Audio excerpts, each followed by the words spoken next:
सिद्धेभ्यः ॐ नमः सिद्धेभ्यः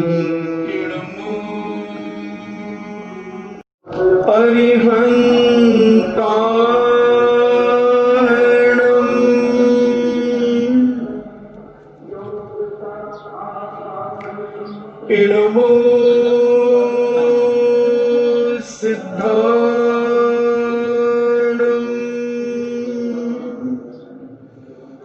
इणमो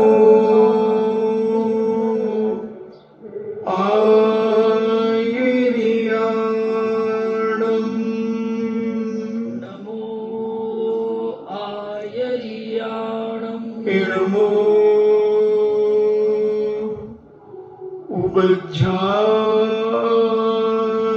उवज्झायाणं नमो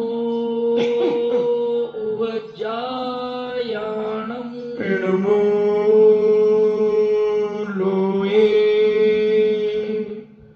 सव्यसाभूणं नमो लोये सव्यसाहूणं पंच परमेष्ठी भगवान की जय हो अहिंसामय वीतराग विश्व धर्म की जय हो देवादिदेव 1008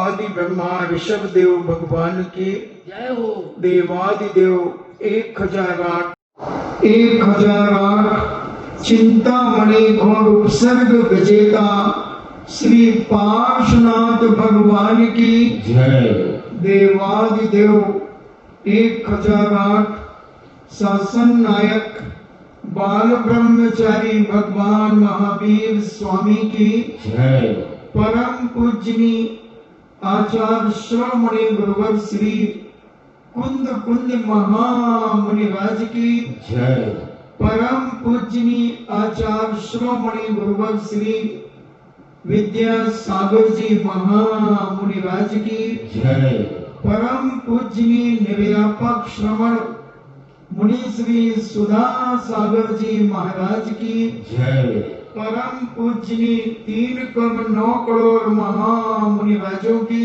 जय तपोदय अतिशय क्षेत्र की जय परम पूज्य श्री गंभीर सागर जी महाराज की जय इच्छामी चर्चा चल रही है वैयावत भावना की। 16 करण भावना में वैयावत एक भावना है। वैयावत का मतलब है सेवा। जब 10 प्रकार के साधु कहे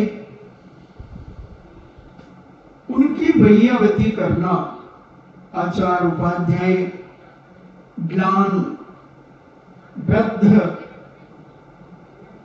ऐसे बीमार साधुओं की सेवा करना, वैयावत करना भावना है।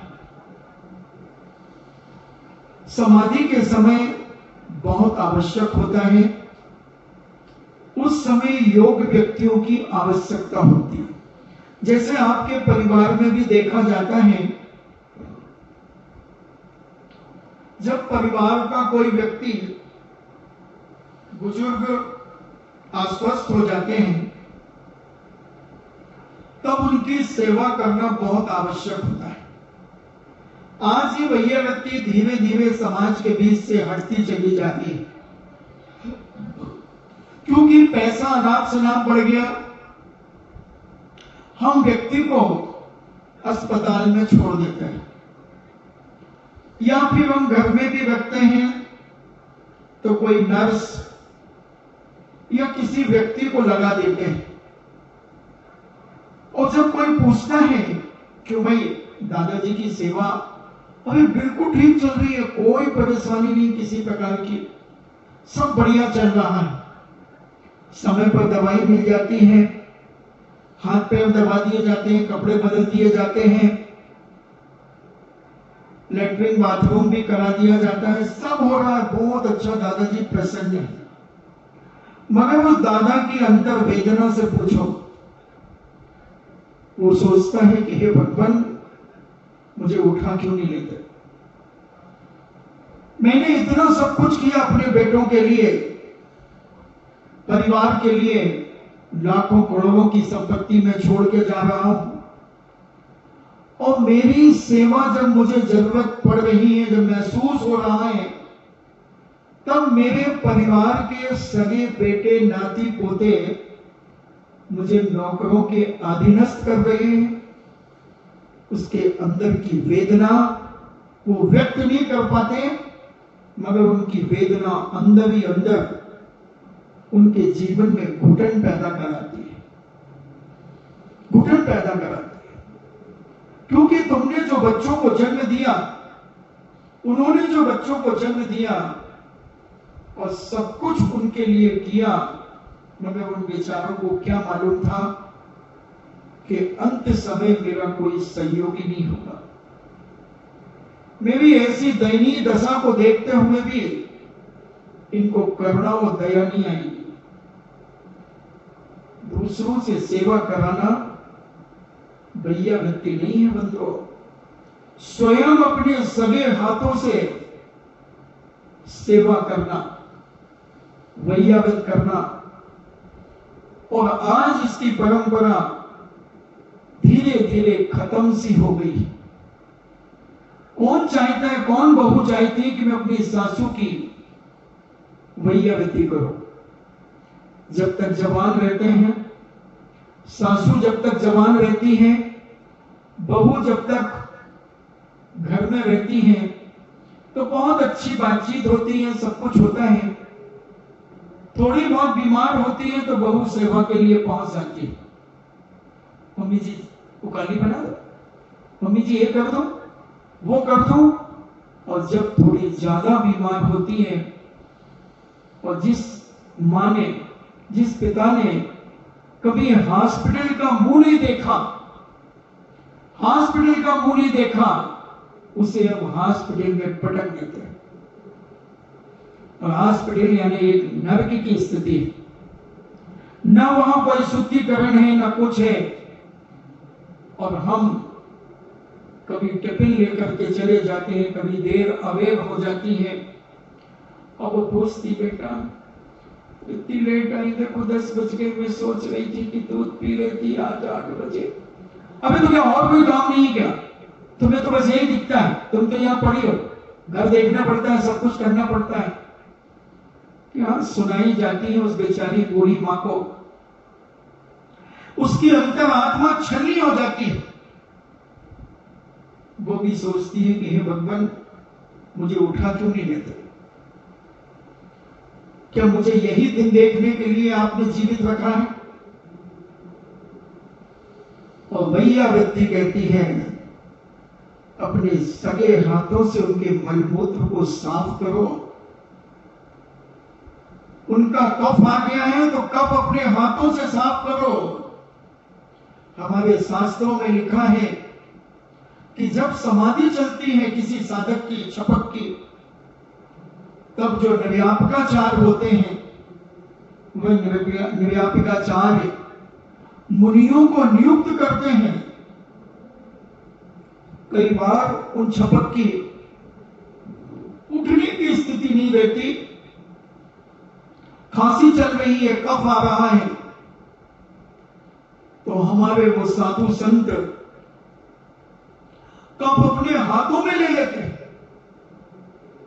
कफ अपने हाथों में ले लेते हैं। लघु शंका अपने हाथों से पात्र में कराते हैं, मल कराते हैं, अपने हाथों से मल फेंकने जाते हैं, लघु शंका फेंकने जाते हैं। सर्दी जुकाम हो गया,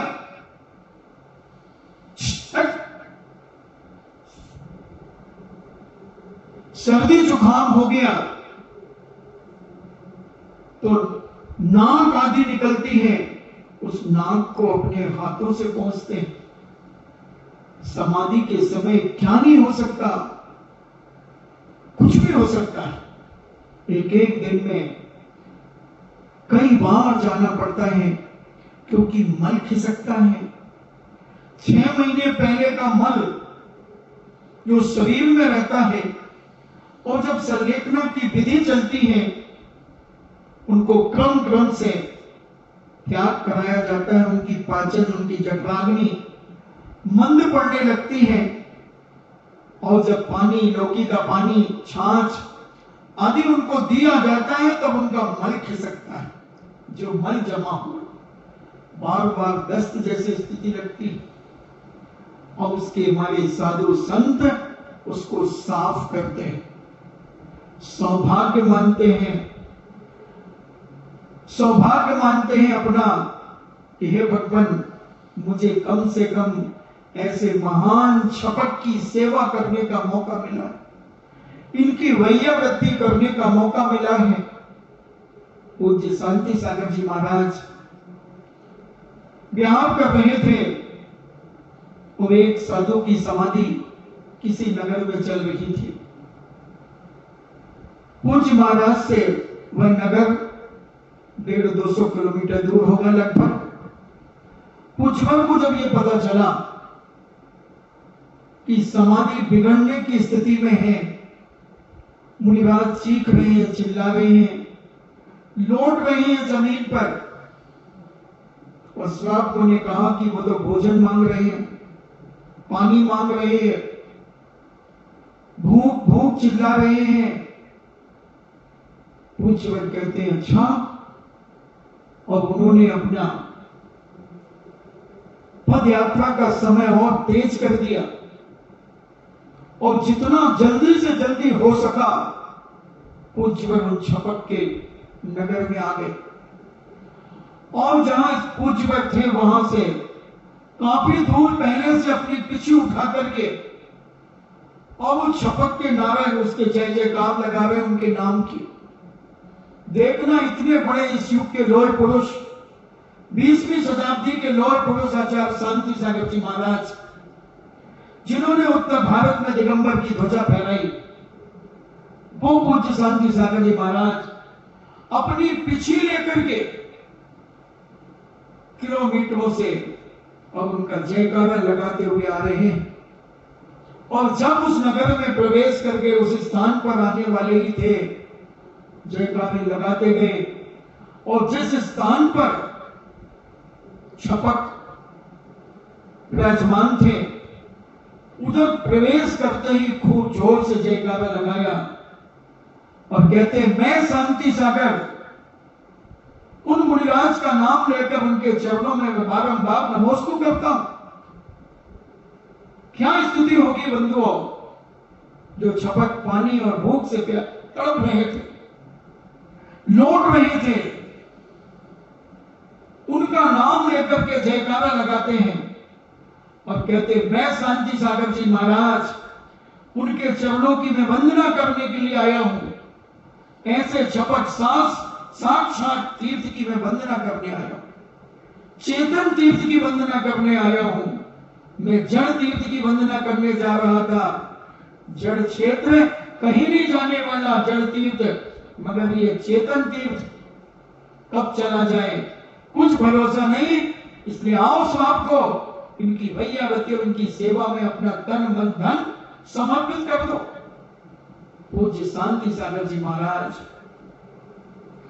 का जब ये जयकारा सुना उन छपक ने, क्योंकि कोई साधु नहीं था, श्रावकों के बीच में उन्होंने समाधि ले ली, निषेध किया कि कम से कम 2 साधु तो होना ही चाहिए, कम से कम।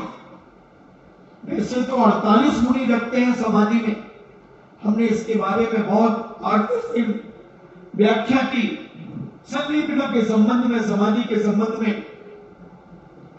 तो पूज्य शांति सागर जी महाराज ने जाकर के उनको नमोस्तु किया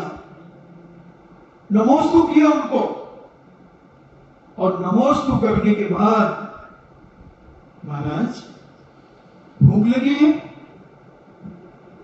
महाराज प्यास लगी है, हाँ हम आपको अभी सब कुछ करेंगे, बैठो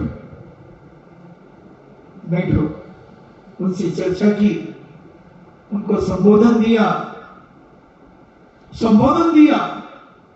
और जो भूख और प्यास से व्याकुल हो रहे थे, उन पूज्यवर को पूज्य शांति सागर जी महाराज ने जो ऐसा वैराग्य से भरा हुआ संबोधन दिया, शरीर और आत्मा का अलग भेद विज्ञान जब उन्हें सुनाया, बड़े बड़े उपसर्ग आने वाले साधुओं के बारे में जब उन्होंने उन्हें समझाया, थाली मंगा ली, पानी मंगा लिया, उठो महाराज, करो शुद्धि करो। महाराज भूख लगी है? हाँ, मगर देखो अभी रात्रि हो गई है, क्या रात्रि में तुम आहारचर्या करोगे?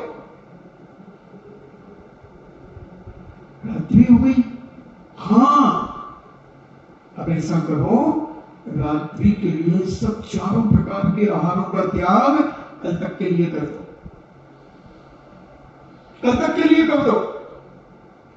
कल सूर्य उदय के 72 मिनट के बाद तक के लिए चारों प्रकार के आहारों का त्याग कर दो और ठंडी पट्टी उनके पेट पर लगाना शुरू कर दिया, उनके शरीर को गर्म पानी से पोंछ दिया, शीतोपचार करना शुरू कर दिया, मस्तक के ऊपर ठंडी पट्टी लगा दी, पैरों पर पेट पर काली मिट्टी रख दी,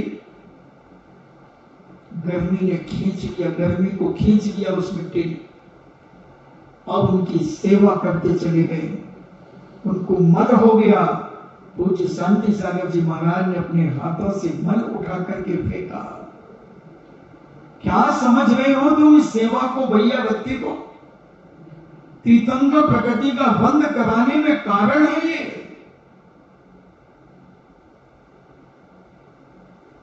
कहां शांति सागर जी महाराज और कहां वो महाराज?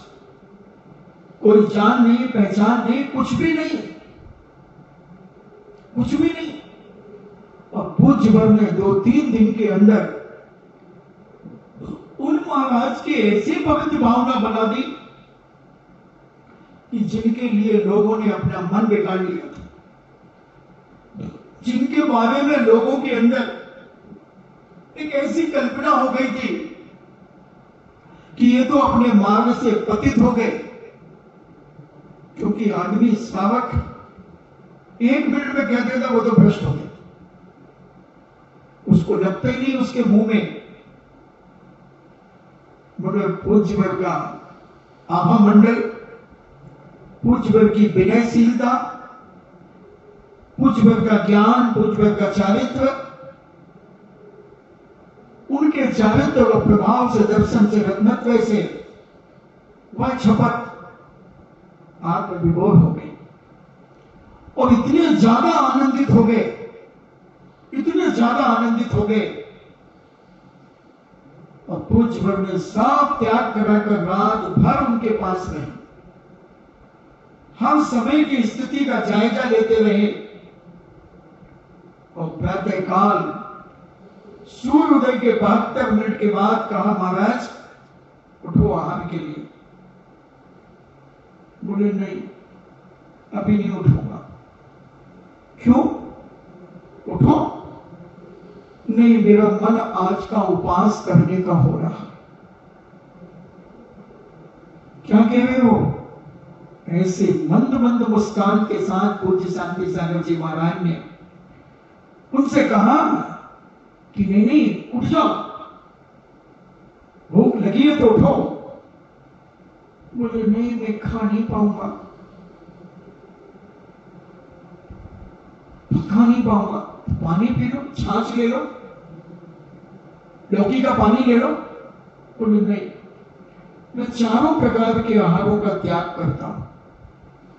शांति सागर जी महाराज गदगद हो गए और कहते हैं, मेरे आना सफल हो गया, मेरा आना सफल हो गया। और श्रावकों से कहा, देखो ये कहलाते हैं साधक।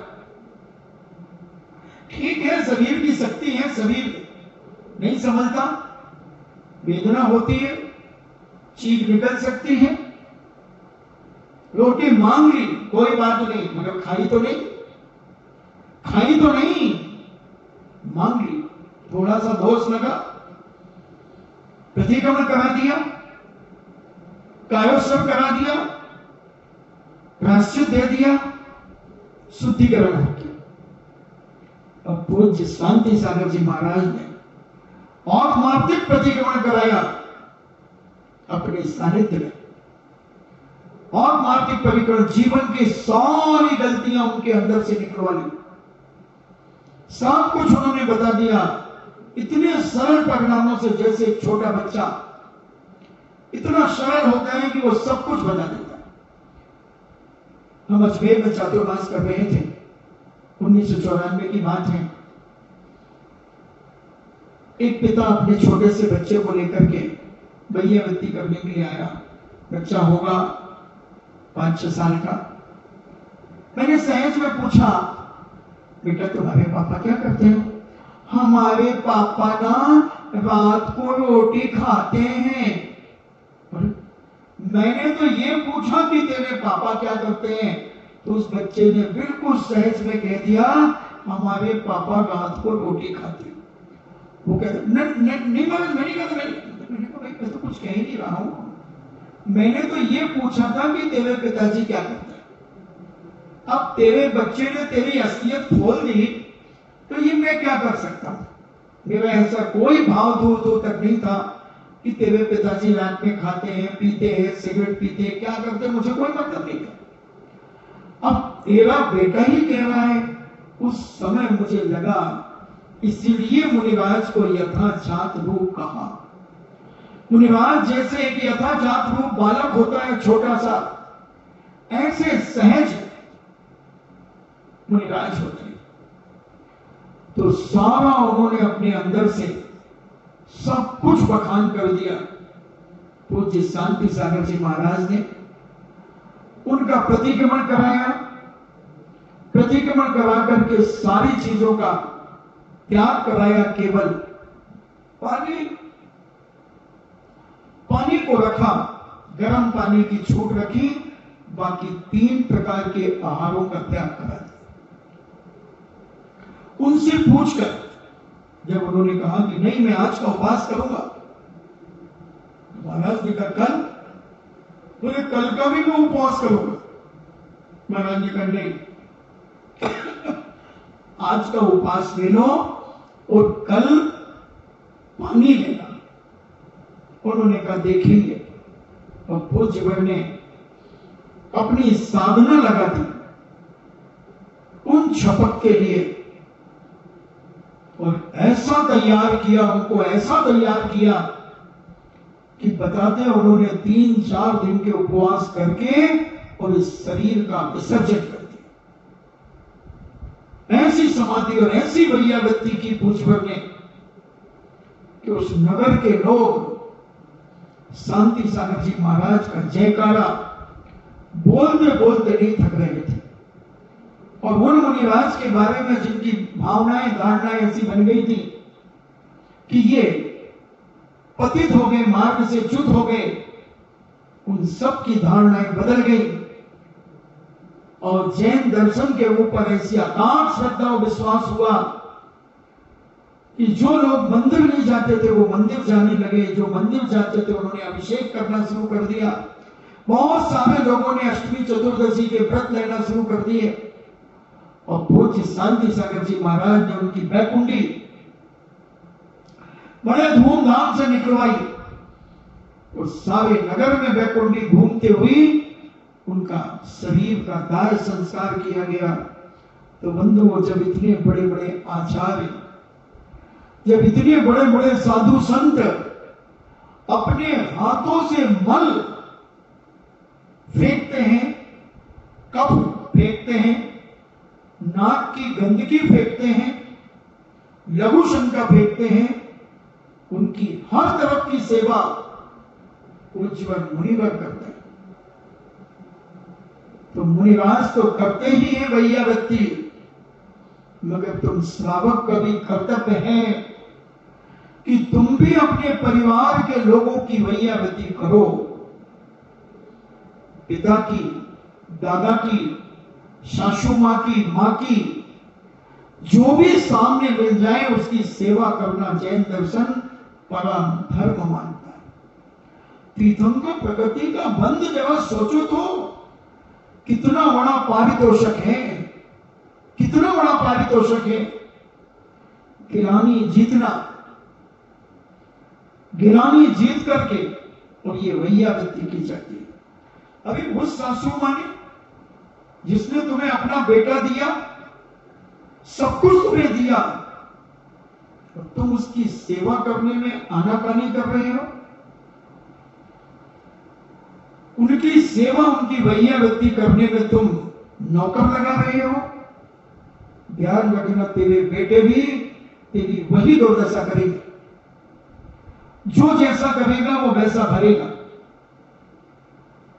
एक पूज्यवर मुनि श्री सुधा सागर जी महाराज एक उदाहरण सुनाते हैं कि एक माता पिता ने चक्की पीस करके मां ने और पिता ने रिक्शा चला चला करके, ठेला चला चला करके अपने बेटे को पढ़ाया।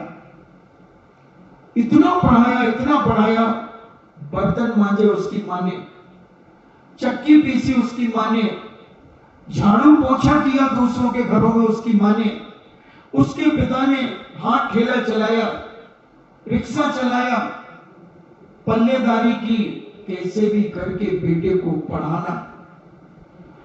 और बेटे को पढ़ाया और बेटा पढ़ा।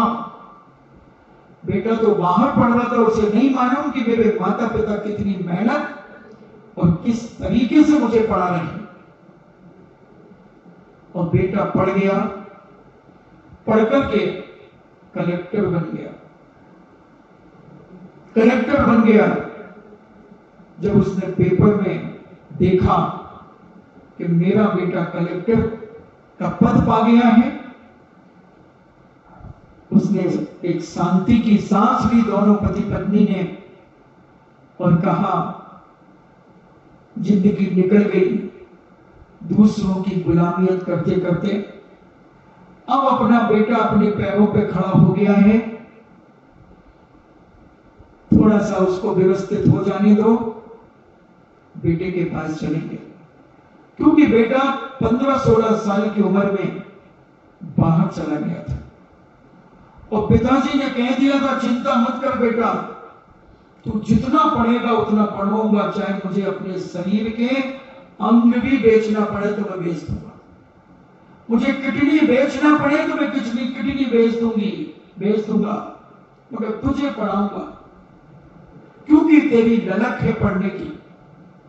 और वह बेटा पढ़ गया, पढ़ करके कलेक्टर बन गया। और पिता अपनी आजीविका के लिए वही काम करता रहा। पेपर में पढ़ लिया कि बेटा कलेक्टर की पोस्ट पर पहुंच गया है, नगर में बड़ा दबदबा है, प्रभावशाली है, रौब है।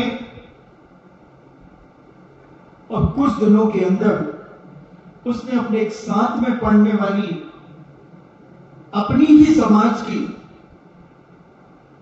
किसी लड़की से शादी कर ली।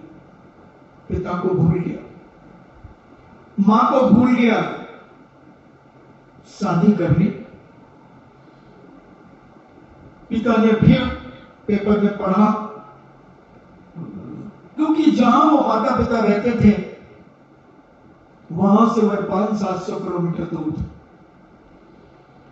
पिता ने एक शांति की सांस ली कि चलो बेटे ने अपने पीले हाथ कर लिए,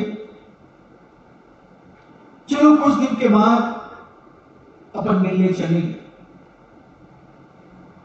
चलेंगे, क्योंकि अभी घूमने जाएंगे, अभी नई शादी हुई है, अपना घर बसाएंगे।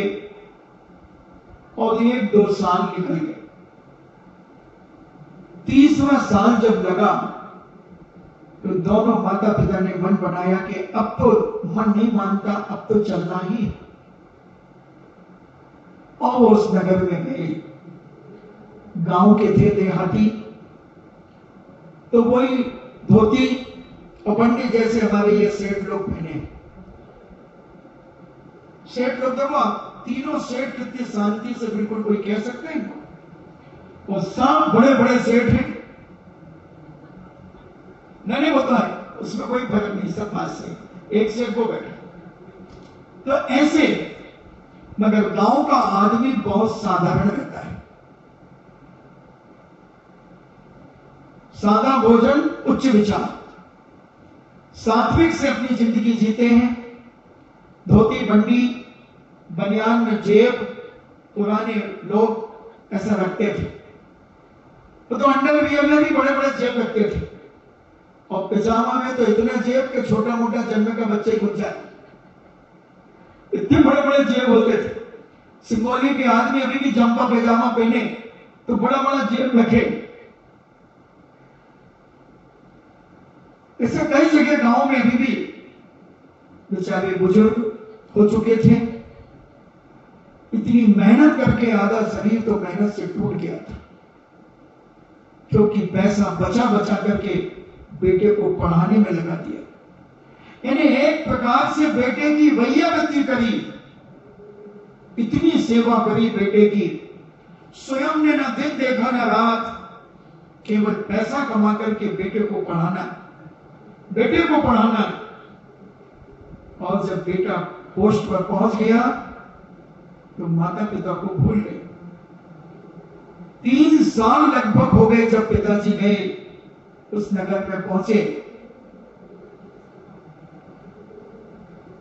तो लोगों से पूछते हैं कि भाई कलेक्टर साहब कहां रहते हैं। ऑटो रिक्शा वाला कहता है, क्या करोगे कलेक्टर साहब, बहुत खुकार है वो, बहुत खुकार है, नाक में दम कर दिया जब से वो इधर आए। अच्छा, हाँ, हमें उनके ही स्थान पर जाना है जहां वो रहते हैं, आप क्या छोड़ दोगे। ऑटो रिक्शे वाले ने कहा चलो छोड़ दो। तुम कौन हो उनके? बोले वो मेरा ही बेटा है। आपका बेटा है? हाँ। उसने ऊपर से नीचे उनकी हुलिया देखी और बोले कि इनका बेटा कैसे हो सकता है, उसका तो रौप अलग है, उसकी कद काठी अलग है, और ये तो ऐसे सूख रही है जैसे खाने ना मिल रहा हो। फिर उसने कहा कोई बात नहीं, उनके बंगले पर छोड़ दिया। चौकीदार बैठा तो नहीं, बोले हम कलेक्टर साहब के पिताजी। उसने कहा ठहरो, मैं साहब से पूछता हूं। अंदर गया, साहब 10-5 लोगों के साथ बैठे थे, और उनकी श्रीमती भी, वो भी हाई फाई थी। उसने कहा सर, एक महिला एक पुरुष दरवाजे पर खड़े और वो कह रहे हैं कि वो आपके फादर हैं। कलेक्टर साहब का एकदम दिमाग ठंडा गया, क्योंकि 15-18 साल हो गए थे, देखे ही नहीं था माता पिता को। अच्छा ठहरो, मैं आता हूं। और लोगों से कहा कि बैठो, मैं आ रहा हूं। देखा, अच्छा, हाँ ठीक है, ये हमारे घर के प्यून है, हमारे घर के नौकर हैं। एक काम करो, इनको वो जो बंगले के पिछवाड़े में जो 2 कमरे हैं वहां इनको रोक दो। ठीक है सर। और चौकीदार ने उनको वहां जाकर के रोक दिया। तो चौकीदार से कहा कि ये बचपन से हमको बेटा बेटा कहते थे, बाकी मेरे पिता नहीं है, ये तो मेरे पिताजी के समय से ये नौकर चाकर हैं, आए हैं, इन्होंने सुना कि मेरे पोस्ट पर आ गया हूं, तो ये मिलने आए होंगे। कोई बात नहीं, इनको वहां रोक दो, और ऐसा करो एक पानी का घड़ा और कुछ मिट्टी के बर्तन, थाली वगैरह, गिलास होते वो ला करके सब इनको दे दो, और रसोई से कह दो कि वहां से भोजन भी थोड़ा भेज देगा। इंग्लिश में सारी बातें उन्होंने चौकीदार को कह दी। चौकीदार ने सब कुछ रख दिया। जो लोग बैठे थे उन्होंने कहा, सर आपके फादर है? No no no no, father नहीं, वो तो ऐसे। वो मीटिंग में बैठ गए। 2-3 दिन के बाद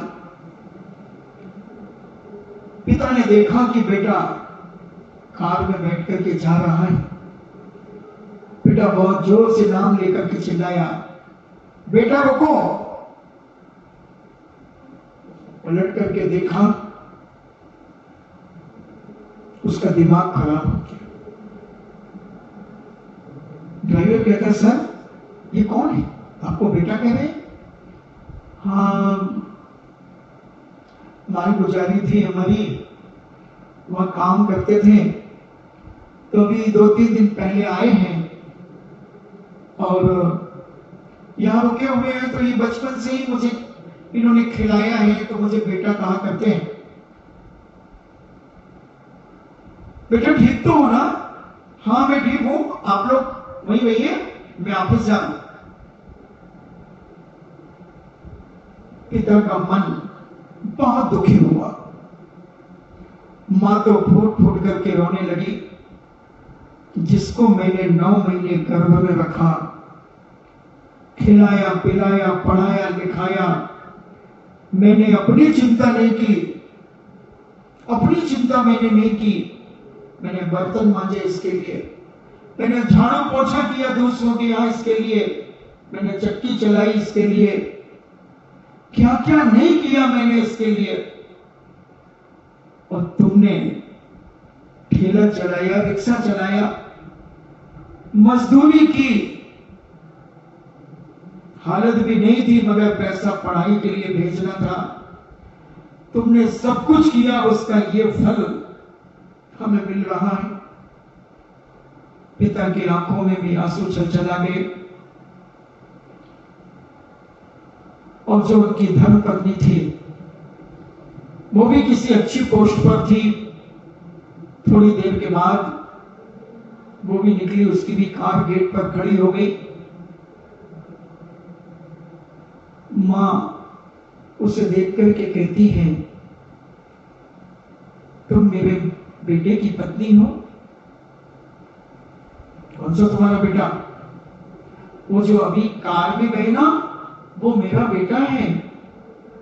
क्या कहते हो तुम? शर्म नहीं आती तुमको?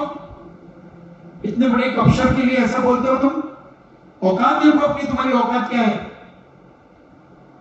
ले जाओ इनको यहां से।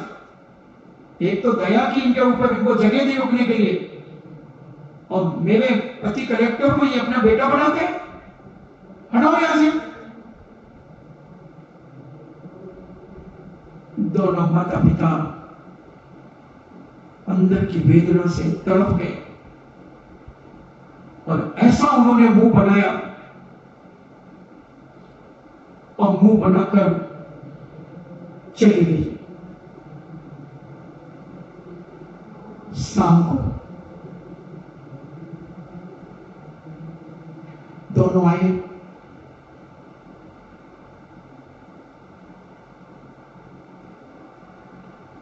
और दोनों ने कहा, उनकी पत्नी ने कहा, किसको रोक लिया तुमने? कौन सा सिरदर्द ले लिया अपने माथे?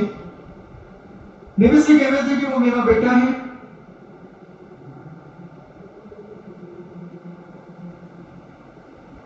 हाँ ठीक कह रहे थे वो, क्योंकि बचपन में उन्होंने ही मुझे पाला पोसा है, मैं उन्हीं के पास खेला हूं। अच्छा, हाँ इसलिए वो मुझे बेटा कहते हैं। ठीक है, तो ये कब तक रहेंगे दोनों? अब देखो कुछ दिन, एक आध हफ्ते 15 दिन के बाद भेजने की सोच रहा हूं।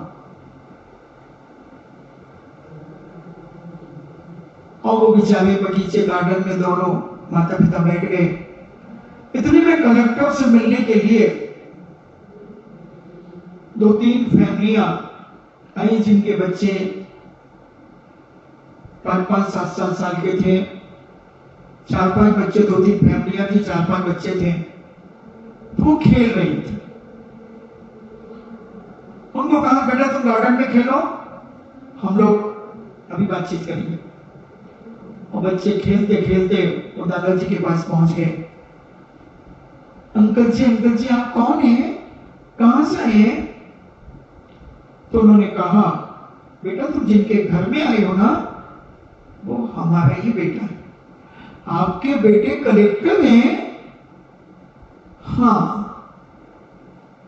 अच्छा, नमस्ते अंकल जी।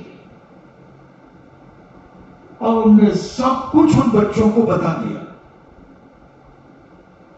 मगर एक शरारती बच्चा था, छोटा, 3 साल का, वो जाकर के उनके कमरे में घुस गया दादाजी के, और उसने मटका फोड़ दिया। और जो बर्तन थे वो उसने बाहर ग्राउंड में फेंक दिए।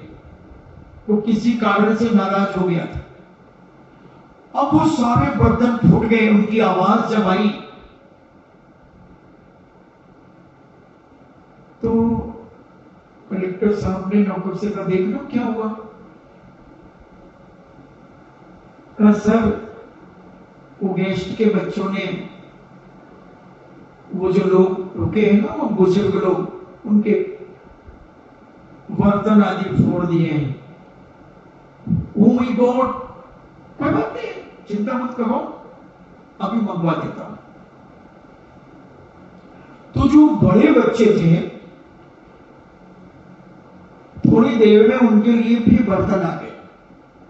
तो बड़े बच्चे कहते हैं एक दूसरे से, देखो जब दादाजी लोग बूढ़े हो जाते हैं ना, तो दादाजी को ऐसे मिट्टी के बर्तन में भोजन कराया जाता है। देखो कलेक्टर अंकल है ना, ये कलेक्टर अंकल के माता पिता हैं, तो उनके लिए ये बर्तन मंगाए गए। और वो फैमिली वापस निकल रही थी। कलेक्टर साहब भी थे, कलेक्टर साहब की धर्मपत्नी भी थी। तो बच्चों की बात चल रही थी, तो बच्चों की बात भी बड़े बड़े कभी गौर से सुनते हैं कि बच्चे कितनी मस्ती में। तो बच्चे एकदम दौड़ गए, पापा पापा। कलेक्टर अंकल के पापा से बात कर रहा था मैं। कलेक्टर अंकल के पापा कहां? उनको भी मिलाओ बेटा। वो गार्डन में बैठे हैं, चलो मिलाओ। अब कलेक्टर साहब की तो हवा खिसक गई कि मैंने तो इनको सूचना नहीं दी कि मेरे माता पिता आए हैं। अब क्या होगा? अब कलेक्टर साहब ने कहा हाँ चलो चलो, वो माता पिता नहीं है, वो मुझे बेटा कहते हैं, वो मेरे घर के नौकर हैं। क्योंकि हम लोग जमींदार हैं, बहुत जमीनें जायदादें थी, तो सब ये लोग पहले से ही हमारे बाबा के समय से हैं, तो ये सब काम करते हैं। तो इनके साथ हम लोग छोटे छोटे खेतों पर जाया करते थे, तो ये हमें बेटे से पुकारते थे। अच्छा, तो ये तो आपके बारे में सब कुछ जानते होंगे। बच्चों ने कहा कलेक्टर अंकल, तो ये बाबा जी आपके बारे में तो 100 स्टोरी जानते होंगे, हम आपकी स्टोरी सुनेंगे इनसे। बोले बाद में सुनना बेटा, देखो नाइट हो गई ना, अब तुम लोग भी घर जाओ कर स्कूल। नहीं अंकल, कल हमारी छुट्टी है, हम तो अंकल से सुनेंगे आपके बारे में। अब कलेक्टर जी की तो हालत खराब। फिर उन्होंने कहा कि हमारा बेटा ही है, और एक ही बेटा था। हमारी परिस्थिति बहुत कमजोर थी, क्योंकि हमारे भाई बंधुओं ने हमारे साथ धोखा किया था। तो जो हमारी जायदाद प्रॉपर्टी थी वो सब उन लोगों ने ले ली, और हमने मजदूरी करके इसको पढ़ाया, सब कुछ किया इनके लिए। हमने झाड़ू पोछा लगाया, हमारी पत्नी ने कैसे भी करके इनको पढ़ा करके आज हम लोगों ने इतना योग्य बनाया। पूरा इतिहास उन्होंने सुना दिया। कलेक्टर की हालत खराब हो गई। तो वो बच्चे कहते हैं कलेक्टर अंकल, क्या अपने मम्मी पापा को ऐसे गंदे कमरों में रखा जाता है? पापा, जब आप बूढ़े हो जाएंगे ना, तो हम लोग भी आपको ऐसी जगह ही रखेंगे। कलेक्टर अंकल तो इतने बड़ी पोस्ट पर हैं, पूरे जिला के कलेक्टर हैं, तो जब वो अपने माता पिता को ऐसे रखते हैं तो हम भी आप लोगों को ऐसे ही रखेंगे। Don't worry, be happy. Collector घबरा गया और सबसे क्षमा मांगी उसने। कहा, दोस्तों, ये मेरा अहंकार था, ये मेरा मद था कि मैंने इनको नौकर से विभूषित किया। ये सत्य है कि ये मेरे माता पिता हैं, मगर इस पद के अहंकार में आकर के मुझे कर्तव्य था कि इनकी मुझे वैयावृत्ति करना चाहिए थी, इनके बुढ़ापे में इनकी सेवा करना चाहिए थी, इनके लिए अपने पास रख करके इनके खून पसीने की कमाई से जो मैं पढ़ करके आज यहां पहुंचा हूं, उस खून की एक एक बूंद का कतरे कतरे की कीमत मुझे चुकाना चाहिए थी। धिक्कार है मुझे। मैंने सारे लोगों से कहा है कि ये मेरे नौकर,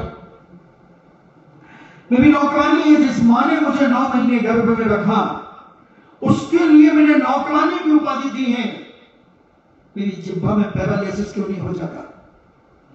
ये पृथ्वी फट नहीं जाती और मैं इस पृथ्वी में समाहित क्यों नहीं हो जाता?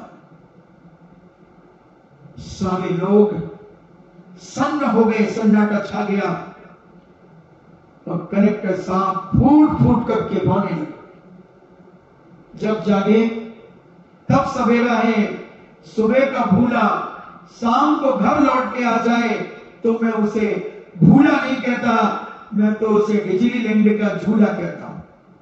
जब जागे तब सवेरा। दोनों पति पत्नी चरण पकड़ करके फूट फूट करके रोए और कहा, पिताजी, इस समय आपको सेवा की जरूरत थी, मगर मैं इस कलेक्टर के पद की पोस्ट पर आकर के इतना मद में आ गया था कि मैं अपने सगे माता पिता की उपेक्षा कर दी। धिक्कार। हे प्रभु, मुझे माफ करो। हे ईश्वर, मुझे माफ करो। वो पिता के चरण पर जैसे वह अपना मस्तक लगाता है, पिता उसे उठा करके गले लगा लेता है। मां उस बहू को गले लगा लेती है, कहती, बेटा कोई बात नहीं, कोई बात नहीं। आज मुझे इन बच्चों के द्वारा सीख मिली। कलेक्टर कहता है, काश मित्रों, अगर आज तुम मेरे घर पर नहीं आते तो न जाने मैं अपने माता पिता की क्या दुर्दशा करता। हो सकता है कि अपने नौकरों के द्वारों ने धक्के मार करके बाहर भी निकलवा सकता था। मित्रों, ये बात यहीं तक सीमित रखना, किसी और को यह शेयर मत करना। उन्होंने कहा, सर चिंता नहीं करो, ये बात कहीं नहीं जाएगी। और माता पिता को बड़े आदर और सम्मान के साथ सभी लोगों ने मिलकर उनको घर के अंदर लाए गए और तत्काल उनको स्नान आदि कराकर उनके लिए अच्छे एक कलेक्टर के माता पिता की हैसियत के वस्त्र उनको मंगवाए गए। कलेक्टर की हैसियत के माता पिता के अनुसार उनके लिए आभूषण, उनके सोने ओढ़ने बिछाने के कपड़े, गद्दे, तकिए, सब कुछ मंगाए गए, सब कुछ मंगाए गए। वो बच्चे सब देख रहे थे। बच्चे कहते हैं, पापा ये कैसा वातावरण चेंज हो गया? हाँ बेटा, सबकी आंखों में आंसू थे, सबकी आंखों में आंसू थे। कोई किसी का नहीं, सब झूठा संसार है। बहन बनाना भैया सबसे बड़ा रुपया। इनके हाथों में रुपया आया, पद आया, इन्होंने सभी माता पिता की इस प्रकार से उपेक्षा की, उनके मित्रों के अंदर एक वेदना जागी कि हमने तो कभी अपने माता पिता के साथ ऐसा नहीं किया दुर्व्यवहार। आज भी मेरी पत्नी अपनी सासू मां के कपड़े धोती अपने हाथों से। आज भी जो उनके मित्र आए हुए थे वो आपसी में बातें करने लगे, मिस्टर मैंने इतनी छूट नहीं दी अपनी पत्नी को कि मां के लिए वो अपेक्षा कर दे, मां के लिए एक शब्द तो निकाल दे, वो मुंह बंद कर दूंगा जिंदगी भर के लिए। मां से बड़ी कोई चीज होती दुनिया में? मां का कोई नाम नहीं है दुनिया के अंदर। मां एक गरिमापूर्ण शब्द है, मां एक पद है गरिमापूर्ण। मां ने इसलिए बच्चों को जन्म देती है क्या? मां ने जो 9 महीने का कष्ट, हर स्त्री जो जिसने बच्चों को जन्म दिया है वही उस कष्ट की कीमत समझ सकती है। बाकी जिसने जब तक बच्चे को जन्म नहीं दिया है वो मां की कदर नहीं कर सकती। क्या माहौल बना, सारे लोगों ने उनके माता पिता के चरण छुए, उनकी सेवा की, और दोनों माता पिता सिर नीचे करके बैठे हुए हैं। कलेक्टर और उनकी पत्नी वो भी मस्तक झुका करके बैठे हैं और पिता से बार बार कह रहे, पिता मुझे माफ करो, पिताजी पिताजी माफ करो मुझे, मुझ पापी ने आपको इतना जलील किया, आपको इतना नीचा दिखाया, 4 लोगों के सामने आपको मेरे नौकर की पत्नी से विभूषित किया। पिता बड़ा सहज भाव से कहता है, कोई बात नहीं बेटा, बेटों से ही तो गलती होती है, क्षमा बड़न को चाहिए छोटों को उत्पात, का कछु हरि को गयो प्रभु मारी जो लात। कोई बात नहीं बेटा, कोई बात नहीं, खुश रहो। तो पिता ने अपने दोनों हाथ अपने बेटे के सिर पर रख दिए, बेटे की बहू के सिर पर रख दिए और कहा, झुक झुक जियो बेटा, बस अब हम गांव जाएंगे, अब हम गांव जाएंगे बेटा, तुझे देखना था और सुना था, पेपर में पढ़ा था कि तूने शादी कर ली है, तो तेरी मैम साहब को भी मुझे देखना था। मैंने देख लिया दोनों को, जी भर गया, आनंद आ गया कि मैंने जो खून पसीना एक करके तुम्हें पढ़ाया उसका फल आज मुझे मिल गया बेटा, अब हम जाने दो बेटा। पिताजी, जब तक ये बेटा जिंदा रहेगा मेरी मां और मेरा पिता मेरी आंखों से कभी ओझल नहीं होगा। नहीं बेटा, मुझे अपना वही काम अच्छा लगेगा, वही ठेला चलाना मुझे बहुत अच्छा लगेगा, यहां मैं रह नहीं पाऊंगा। पिताजी, मैं अपनी एक कलेक्टर की नौकरी छोड़ दूंगा और आपके साथ चल करके उसी गांव में रहूंगा। मैं आपकी आंखों का एक क्षण के लिए भी अपनी आंखों से आपको ओझल नहीं कर सकूं। पिताजी, मुझे अपनी औकात का एहसास हो गया, मुझे अपनी औकात का एहसास हो गया कि मैं धन के मद में इतना भूल गया। और पत्नी कहती, मैं अपने पति के कलेक्टर के पद में इतनी अहंकार में आ गई कि मैंने भी आपकी उपेक्षा की, आपको कई बार मैंने भगाने का प्रयास किया। जब तक मेरे घट में प्राण है मां, आप यही रहेंगी मां, और मैं अपने हाथों से आपकी सेवा करूंगी मां। नहीं बेटा, भगवान करे मुझे सेवा का मौका ही ना मिले, तुझे सेवा का मौका ही ना मिले, और भगवान मुझे ऐसे ही चलते फिरते, हाथ पैर चलते चलते मुझे उठा ले। मां, तुम चिंता मत करो, मुझे आज पता चला है कि मां की गरिमा क्या होती है, सासू मां की गरिमा क्या होती है। आज मुझे पता चला है, मैं भी इस भौतिकवाद के युग में, पंचदियों के विषयों की लोलुपता में और इस धन वैभव में, मान और सम्मान में इतनी अहंकार में आ गई थी कि इससे बड़ी पोस्ट अब क्या हो सकती है।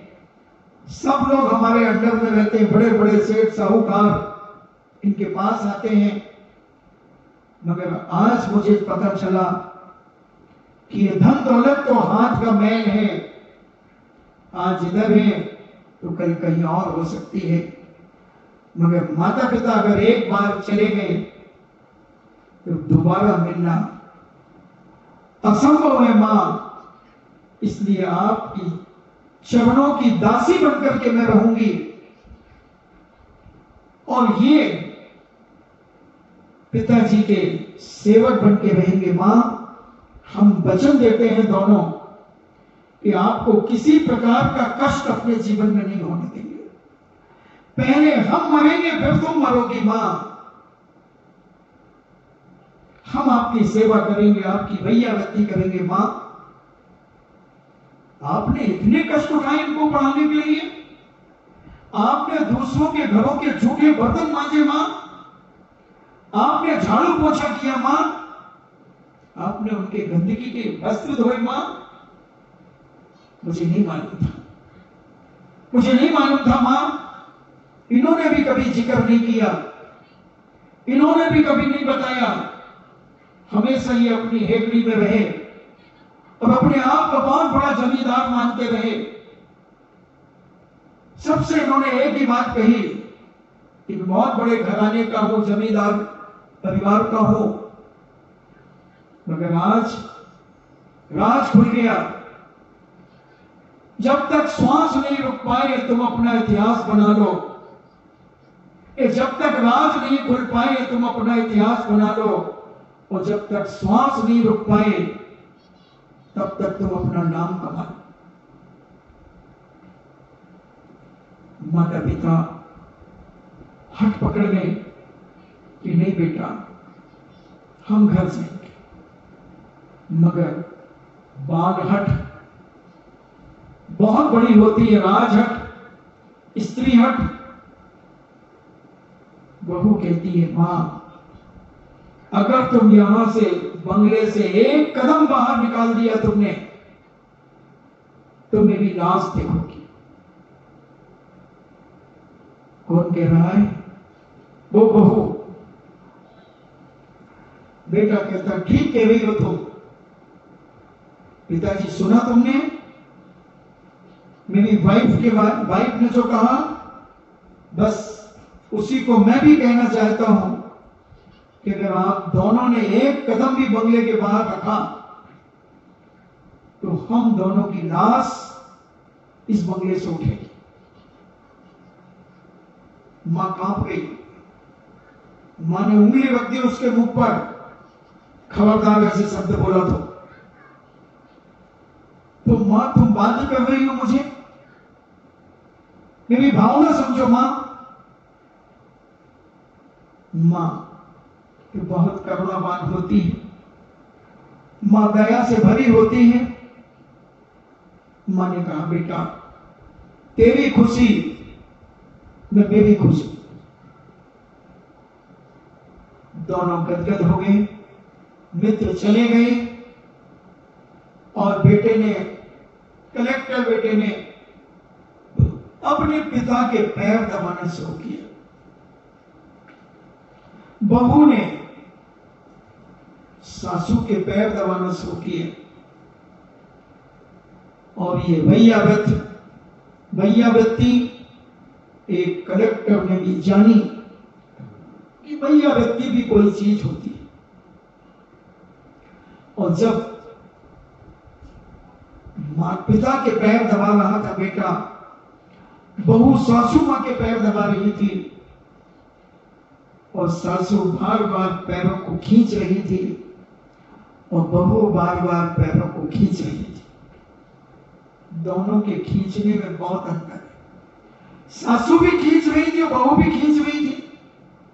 इन्हें सासू मां पैरों को बार बार सुकोड़ लेती थी और बहू बड़े विनय से पैर का पंजा उठाकर अपने मस्तक में लगाकर और थोड़ा सा लंबा करके कहती थी, मां ये सौभाग्य मत छीनो मां, मुझे बहुत पुण्य के उदय से सौभाग्य मिला है आपके चरणों की सेवा करने का, आपके चरणों की वैयावृत्ति करने का। मां आपके हाथों की दशा तो देखो मां, अब ये हाथ अगर मैंने अपने जैसे नहीं आपके बना लिए तो मेरा नाम नहीं आपकी बहू।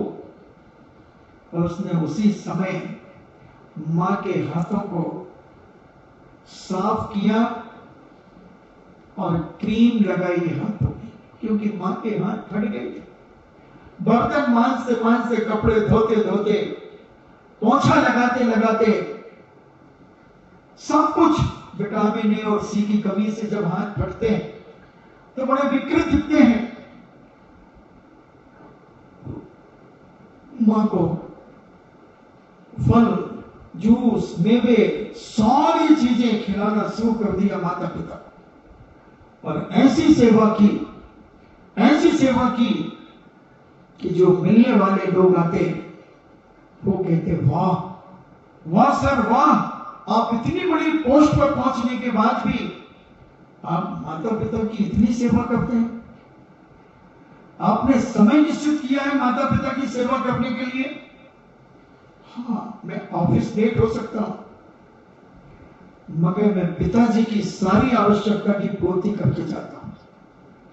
इसको भी कह के रखा है। हाँ, आपने कह के कुछ नहीं रखा है, मैं खुद जानती हूं कि मुझे मां की सेवा कैसे करना है। ज्यादा सफाई मत दिया करो। हाँ, ये भी विवेकशील है और ये भी मां की बहुत सेवा करती है। ये भी ऑफिस छोड़ सकती है मगर मां की आवश्यकता को पूरा करती है।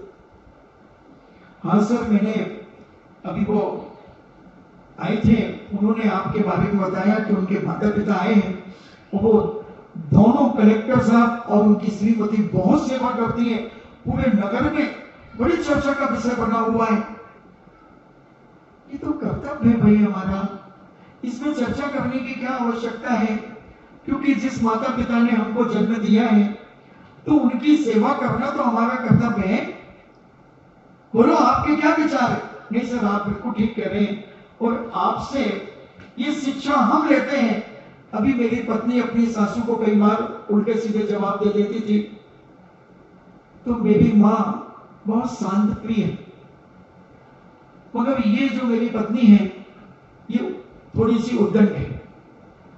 मगर आज इसने खुद कहा था कि अपन कलेक्टर साहब के घर चलते हैं और अपन देखते हैं कि कलेक्टर साहब की पत्नी किस प्रकार से अपनी सासू मां की सेवा करती हैं, किस प्रकार से उनकी वैयावृत्ति करती है, उनके उपकार करती हैं। बहुत चर्चा चल रही है सारे नगर में।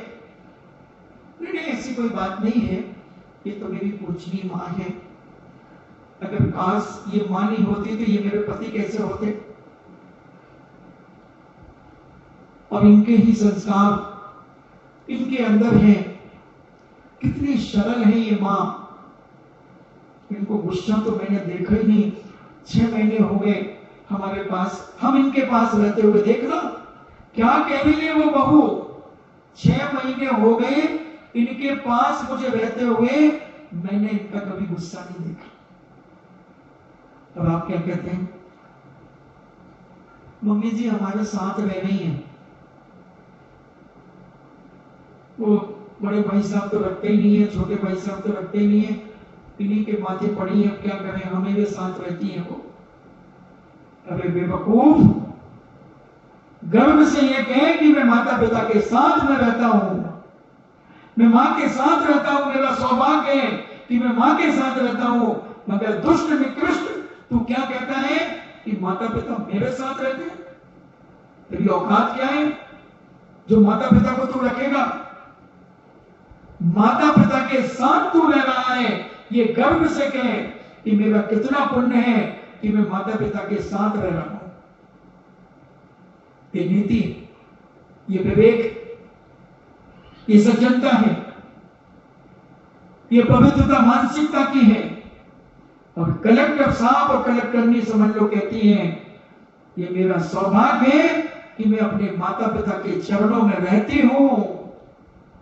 क्या प्रभाव बना कलेक्टर साहब का।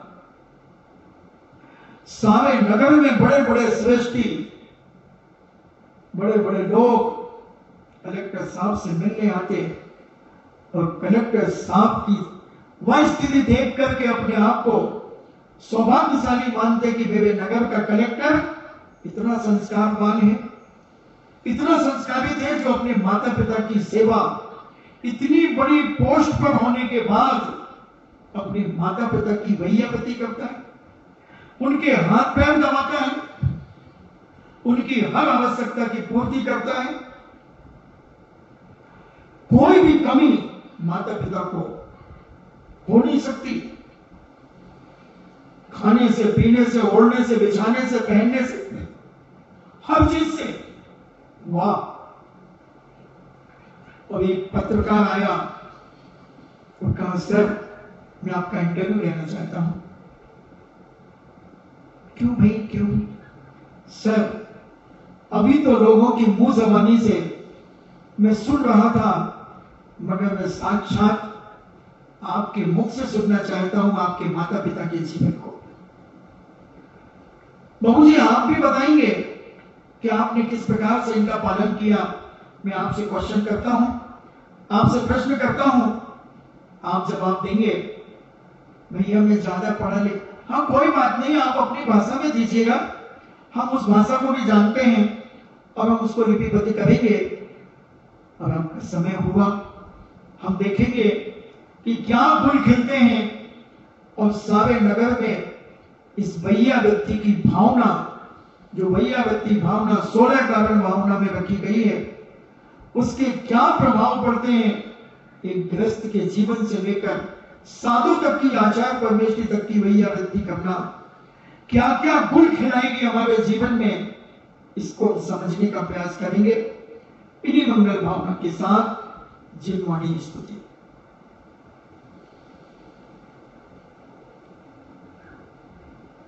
जिनवाणी के ज्ञान से सूझे लोकालोक, सो वाणी मस्तके धरूं सदा देत हूँ दो।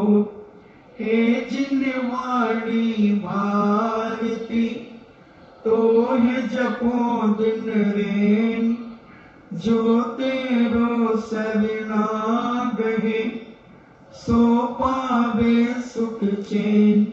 देव भजो अरिहंत को, गुरु सेवा निर्ग्रंथ, दया धर्म पालो सदा, यही मोक्ष का पंथ। नमो का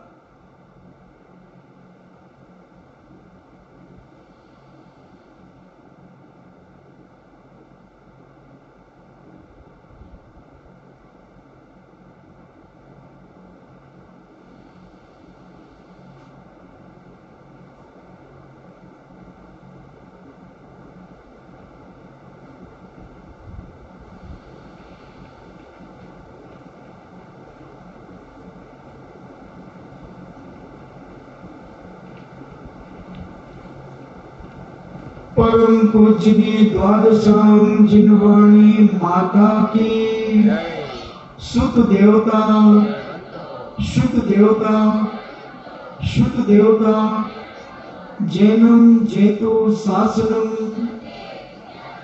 जैनम जेतु शासनम,